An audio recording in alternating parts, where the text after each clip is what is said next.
Well, it's almost time for our final season in the Pac-12 before we're off to the Big Ten. So how should we feeling about all that right now? Jorgy's here. Here we go. You are Locked On Ducks, your daily podcast on the Oregon Ducks, part of the Locked On Podcast Network, your team every day.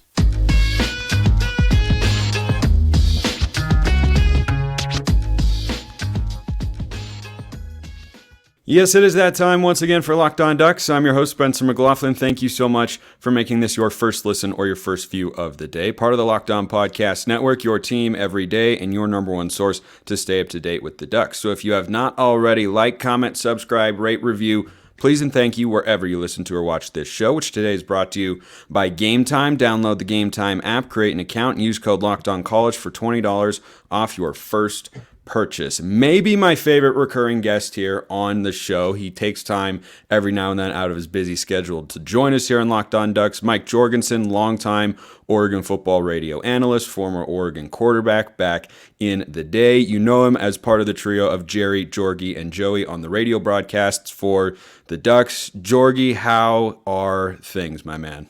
Great, man. Football is here, and it's the best part of the year. So, I'm great at this time of the year. Everything is wonderful. Because there is just optimism in the air. Anything is possible. Right? Oregon could win the national championship this year. We don't know. We don't know right now, but we have that sort of hope and energy. But this is the last time Oregon will play in the Pac.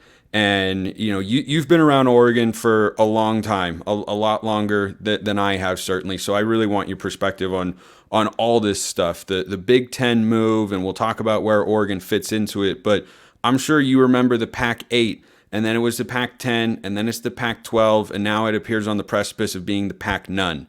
And Oregon has been able to find a home in a Big Ten. When you first heard the news, your reaction was what?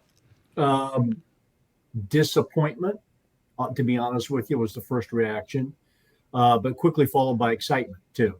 And playing in a league like that against teams like the Big Ten fields every year, that part of it was exciting. But anytime that you really care for history, at all for history, and I give Jerry Allen a bad time, and then I'll give you a bad time. I don't remember the Pac-8. Okay, other than watching USC and UCLA, which seemed like the Pac-8 when I would watch on TV. But when I got to Oregon in the early '80s, it was the Pac-10. Arizona State had just arrived within the last 3 years or so, and so I was fortunate to be part of the Pac-10 as a player, a broadcaster in the Pac-10, and then eventually the Pac-12.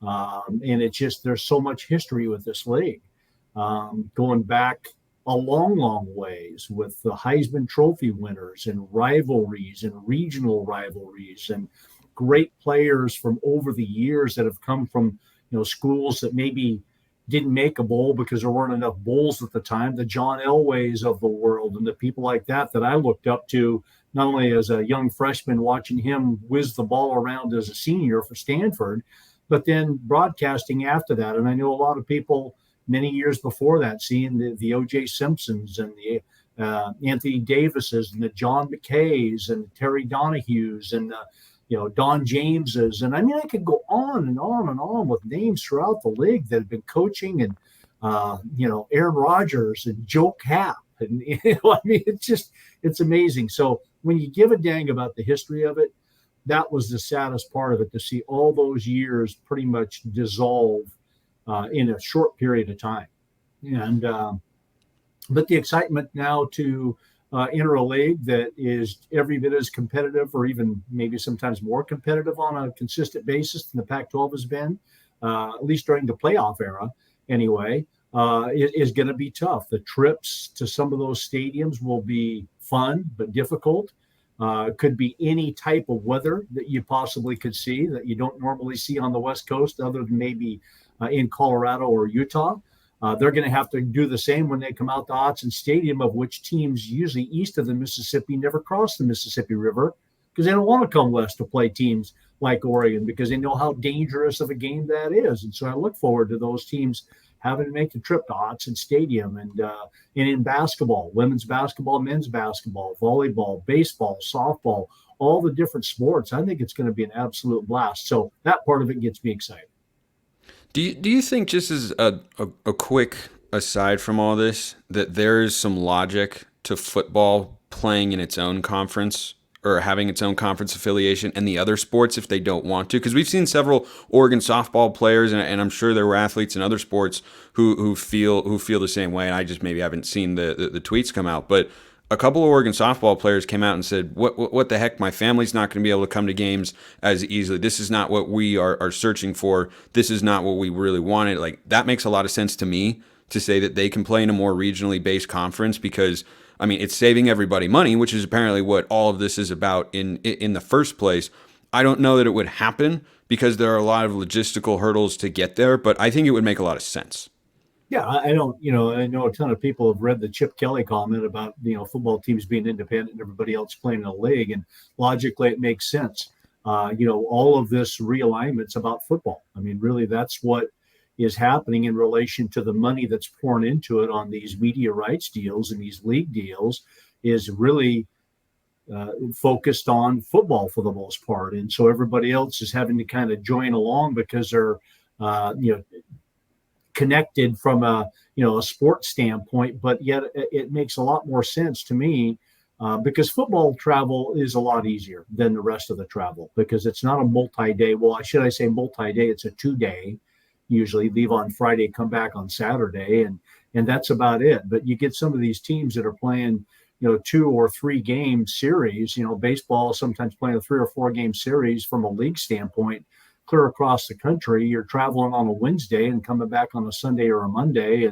And again, I know when you get to women's and men's basketball and the networks dictating what time you're going to play and where you're going to play, you could be someplace on a Tuesday flying back across the country or on a Sunday, flying back across the country for a Tuesday or Wednesday primetime game, and then going back to the Midwest for a Friday or a Saturday primetime game, depending on how your season is going and what the matchup is and that type of deal. But, again, for those non-revenue sports, that some of them I've mentioned, you've got multi-day series clear across the country against teams that regionally have nothing to do with where you're from. And so it's going to be interesting to see how that evolves over time, but it is what it is for right now. And there's more change coming. I think that's the thing about it, is this isn't the final change. There's going to be more change coming in the years ahead. And it'll be interesting to see what the final model looks like. If there's going to be 4 Power 5 conferences or 5 or 3 or 2, I mean, you just don't know. It's crazy to think about it. So. It is, and as you look at the Big Ten move, like I had the same reaction as you, disappointment that there were just so many failures at the leadership level out west that led to this. And I've talked a lot about that on Locked On Pac-12. If you want to go check out an episode and hear my thoughts on that and such, but I just look at where we are and say, a friend of mine texted me after the move got announced and said, "Oh, you're telling me, a Penn State wideout, if Oregon were to go play, the uniform combos would look really awesome." And I'm like, I get that. I'm not saying it won't. I'm not saying I won't be excited for that game, but I just think about it through the lens of, I don't care about Penn State. I don't care about Indiana. I don't care about Northwestern because I've got no history with, like, you can't build history and tradition and all that sort of stuff, and knowing teams and brands and identities and the past matchups and rivalries and epic games and everything like that can't be microwaved. It takes a long time, and the Pac has been built in that way for a very long time with all the matchups, and that's why I'm disappointed about it. But I think there are exciting components about that, and we should talk about them. Much like Dan Lanning and the coaching staff have changed the defense on paper in 2023, Athletic Brewing Company has completely changed the non-alcoholic beer game. They make non-alcoholic beers that actually taste good, full flavor, well-crafted, just like a full-strength beer. They're great tasting, award-winning, but you don't ever get hangovers. Ever. Does not happen. You can find Athletic Brewing Company in store, online, and at bars around the country. They're the fastest growing non-alcoholic brewery in the U.S., so get on board. You can find Athletic Brewing Company's non-alcoholic brews at a store near you or buy online at athleticbrewing.com. First-time customers can use code LOCKEDON to get 15% off your first online order. That's code LOCKEDON at checkout for 15% off at athleticbrewing.com. Near beer. Exclusions and conditions apply. Athletic Brewing Company, fit for all times. For you, Jorgy, you get to travel with the football team. You've been a part of the radio broadcasts for a long, certainly my entire life. How many years now on the Oregon Sports Network? 34. Yeah. 34 years alongside Jerry Allen. And they're one of the best tandems, as we all know, in college broadcasts across the country. But as you look at where you're going to travel now you guys went to Columbus a few years ago. That was a fun day. That was a really, really fun day. Great times. Hopefully we'll be able to replicate those sorts of moments and victories and such. But as you look at kind of where you're going to be traveling, what place excites you the most to travel to? Well, playing at Penn State, to be honest with you. I mean, clear across the country, would love to play a night game in a whiteout type of situation. I think that would be an absolute blast. We've played in the big house against Michigan. We've played Illinois a couple of times. We've played at Michigan State in some key games when Vernon Adams was playing in particular, and that little home and home we have with them. That was good. We played Ohio State. So my first game as a broadcaster was at Iowa. So, it's kind of those stadiums are, I can just shut my eyes and picture exactly what they look like. It was fun in most of the stadiums. We quieted those stadiums. And so that was fun too. But at the same time, it's going to be neat for me. I'm really excited about playing a game. We played at Camp Randall, against Wisconsin.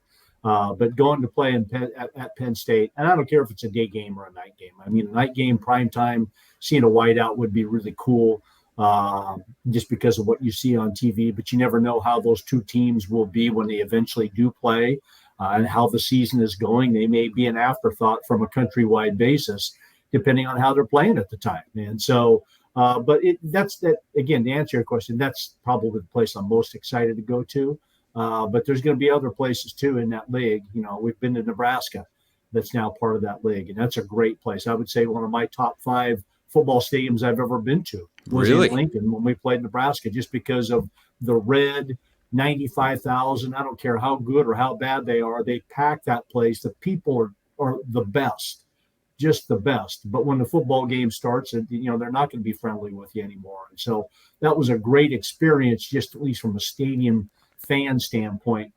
Tennessee was another one that's in the SEC. But again, you look at your top stadiums over time, a lot of them have been those trips to the Big Ten. I would put it in my top 5. Well, there are definitely some intriguing matchups. I just lament the loss of the history that, we might not have the Civil War anymore. No one knows what's going to happen with that. That'd be a bummer. Obviously, we'll be able to keep the rivalry with Washington. I suspect we will play them every year as a member of the Big Ten. But I'm curious, and one of you out there listening or watching was as well. Mailbag always open, YouTube or Twitter.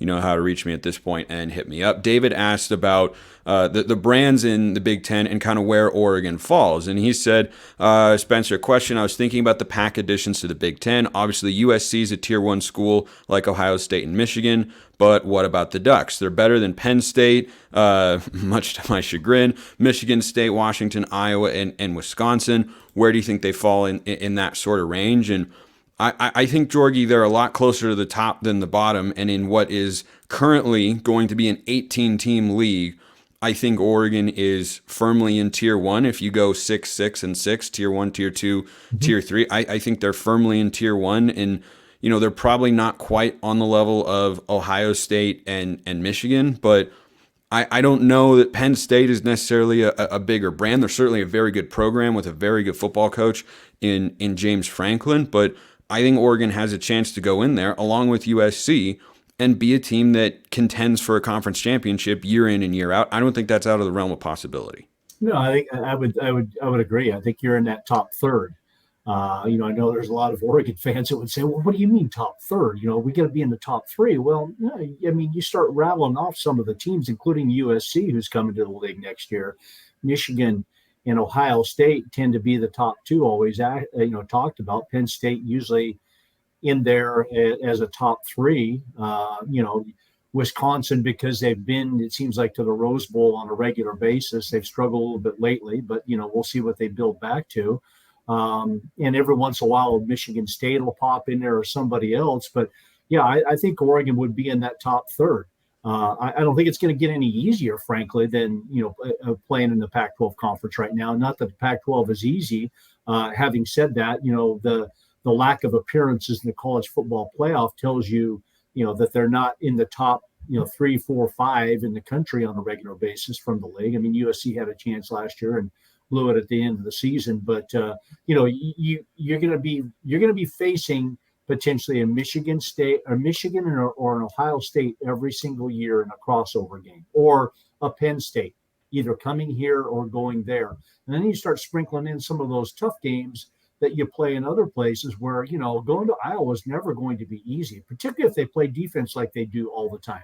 They can be bad on offense, but they're so stinking good on defense that they're going to be in every single game. And so you're going to be playing so many different types of teams that play different styles of football. In this league, it's who scores, 51st tends to win the game. And that's not always that way in the Big Ten Conference. And so those are the type of things I'm looking forward to, is playing a wide variety. But I think that top 6 group, Oregon now enters into that, and they're going to be looked to be in that particular group.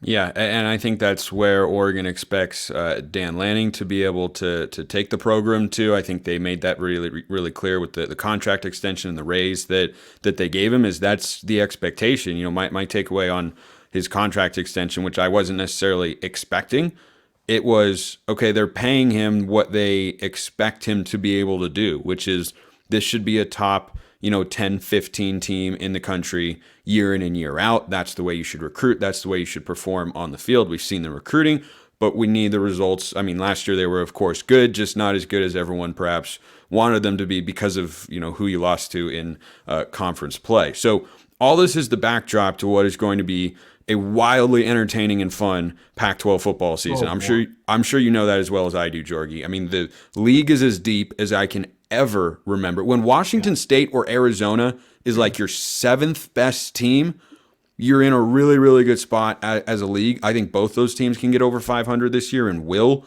You look at the quarterback depth, it is better than any other conference in America, and honestly, I don't know that there's a close second.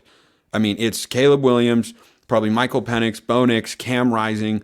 I don't know of another league that's got a top 4 like that, because I don't even know who's starting at Alabama. I think Jaden Daniels is good, but he's got a better team around him now, is why he's having more success than he did at ASU. We saw him, he was good, but he'd be probably middle of the pack right now, and he's one of the best in the SEC. You look at the ACC, it's Drake May, it's Jordan Travis.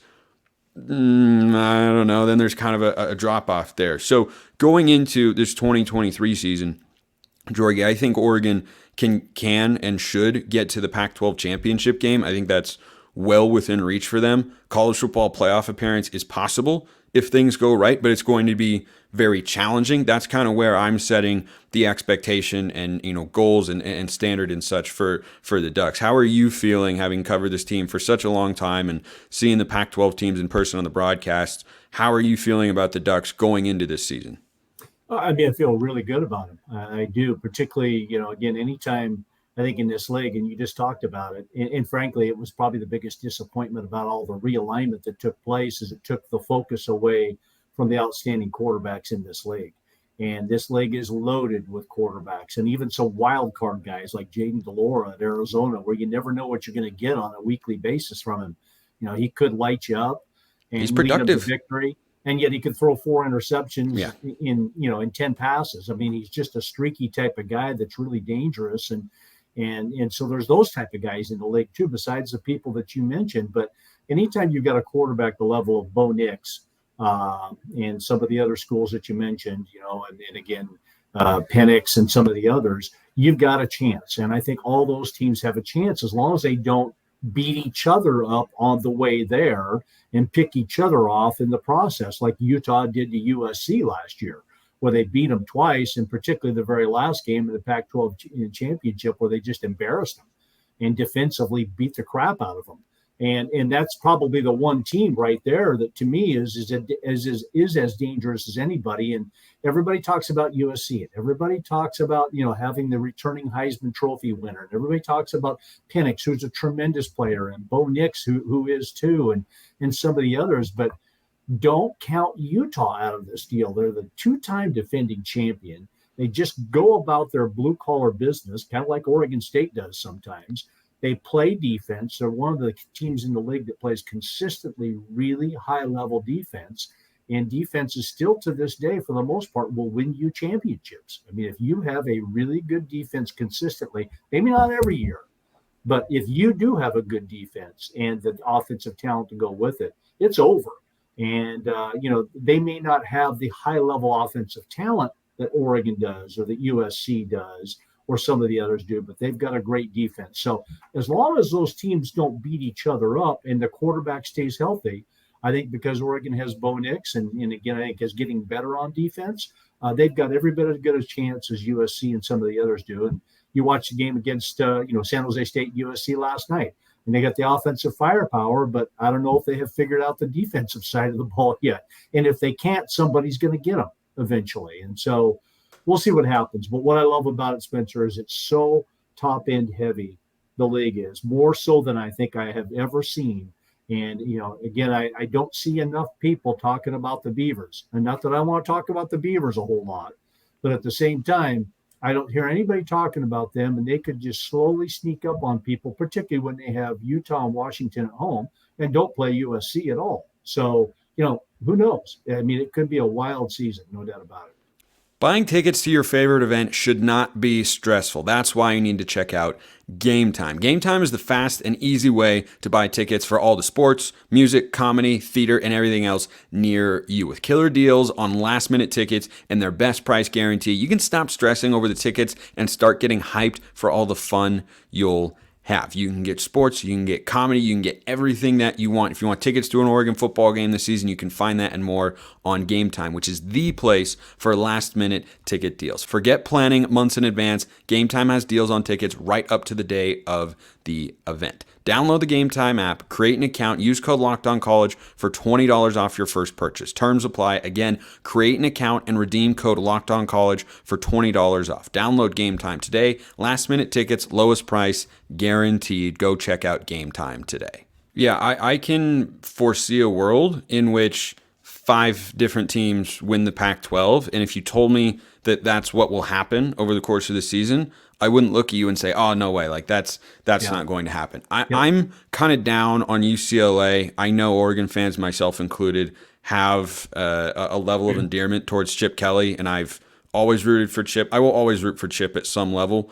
I just look at their quarterback situation. They still don't know who's going to start down there, and if you don't know, and no one's distinguished themselves going up to the season, that kind of gives me pause in a league, as we talked about, that is the best quarterback league in the country. So I think a lot of people say, half the teams in the league could win the Pac-12. They've got a win total of 8.5 or higher in the sports books and everything. I don't put UCLA in that mix, or if I do, I put them at the bottom. But Oregon State's got the most favorable schedule of the 5, and I don't know that it's particularly close. Oregon has got a couple breaks in there. I mean, we have to go at Utah and at Washington, but we have USC and Oregon State at home, and we don't have to play a UCLA. We also don't have to go to Pullman again, which was very nearly an opening conference loss in 2022. Right. We know how tough Jake Dickert can be up there. I think Jake Dickert's a really, really good football coach, and I hope the Cougs find a landing spot somewhere because they deserve it. That's a game I'm going to miss, by the way. So you're going to miss Washington State. Big Ten. Going to Pullman.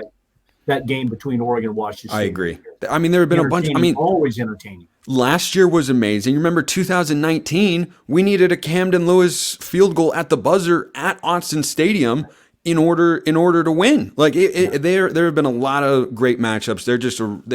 They've come such a long way. Like I remember in the Chip Kelly days, we were beating them like they were an FCS program. Like they were the doormat of the conference, and now they're certainly not. And I think they're a real solid team. But just bringing it back to Oregon in this season, I think a question that I'm ready to have answered, and I've talked about at length here on the show over the course of the summer and this entire offseason. And I think we saw Dan Lanning is tired of being asked about it, but it's the defense.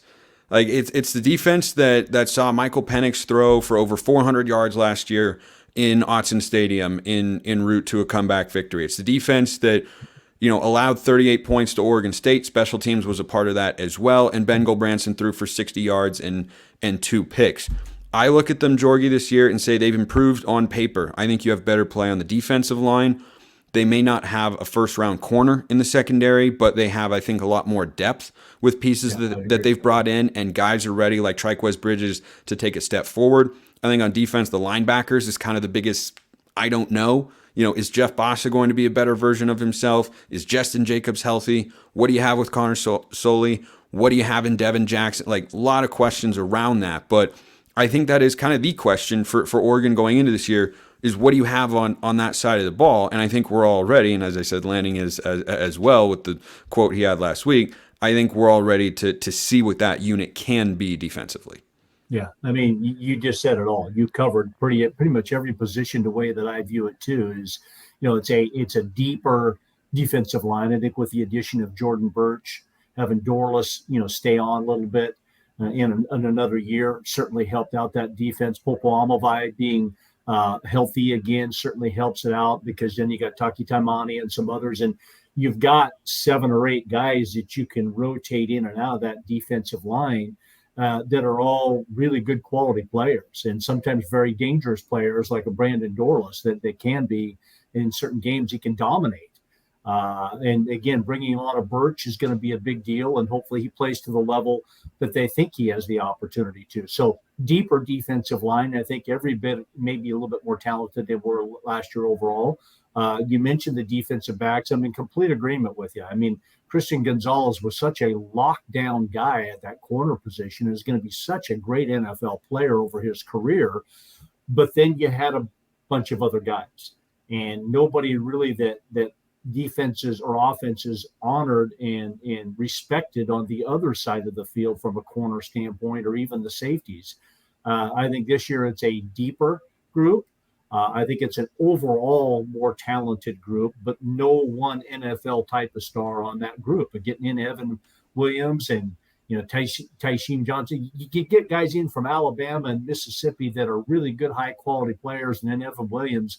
No disrespect to Bennett Williams, who was a very instinctual, good safety. Just it was in the right place at the right time, because he was just a very heady guy with great instincts. I think Evan is even a step above that from an athletic standpoint. Very aggressive, hard hitter, great instincts. He'll be a tremendous addition to that defensive back field, and in particular as that safety position. So deeper group of corners. Nico Reed from Colorado, I think, has been the transfer from Colorado has been a pleasant surprise. So anyhow, is it better quality group overall with no real star at one corner where the offense can always throw to the other side of the field and get a 10-yard gain every time they want to throw it. So that group is really good. But the linebacker group is the one that kind of brings up some question marks. And not that I don't think those guys are capable. I think Jeff Bossa, former defensive back, has just gotten better and better and bigger each year while maintaining the same type of athletic speed that he has. Justin Jacobs has kind of been in and out of health at Iowa. He was able to participate in spring, and we'll see how that goes this fall with him. Devin Jackson, tremendous athlete. So how quickly does he learn as he goes through that piece of it? Soley, that you mentioned, the transfer from Arizona State, good player, maybe a little bit more of an undersized linebacker. But at the same time, in this league, you tend to be pass covering more than you do having people that just want to run it down. Quarterback league. It's a quarterback league. That's just the way the league is structured, which makes it tougher when you play on a national basis against teams that like to be physical at the line of scrimmage. So I think they've got the tools there. It's just a matter of now, with all the new people coming in and out through the transfer portal and some of the freshmen, frankly, I think you're going to love seeing Blake Purchase play as he gets a little bit older. He's going to be a heck of a player. It just takes time for those freshmen to learn and not be fooled easy early in the season. So playing time for him. But I think the defense is going to be a little bit better. The whole key to me, Spencer, they've got to be able to put pressure on the quarterback. Yep.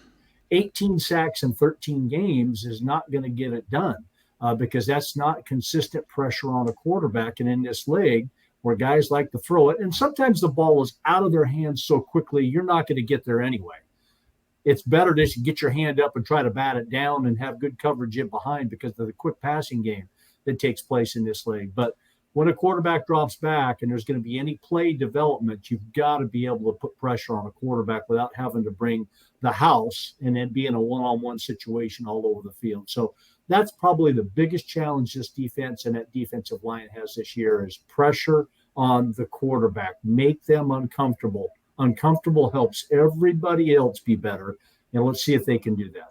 Yeah, Oregon, I think, had their worst pressure season and sack rate since somewhere around like 2000, 1990. It was been a long time. Somewhere around there. It was not – you kind of had DJ Johnson, Brandon Dorlus, and a bunch of inconsistency getting after the quarterbacks. And I love that when you were talking about the defensive line, you brought up Popo Amavai because I think because we didn't get to see him at all last year, we might have forgotten how good he was in 2021. He is – a plus player, I'll describe on the defensive line, an all-conference caliber player. So I think that having him back on the interior helps tremendously. I'm saving my prediction, Duck fans, for later in the week. I'll go game by game and make my predictions. But Jorgy, real quick to wrap up today's show, how many games does Oregon win in the regular season, not counting a Pac-12 championship or bowl game?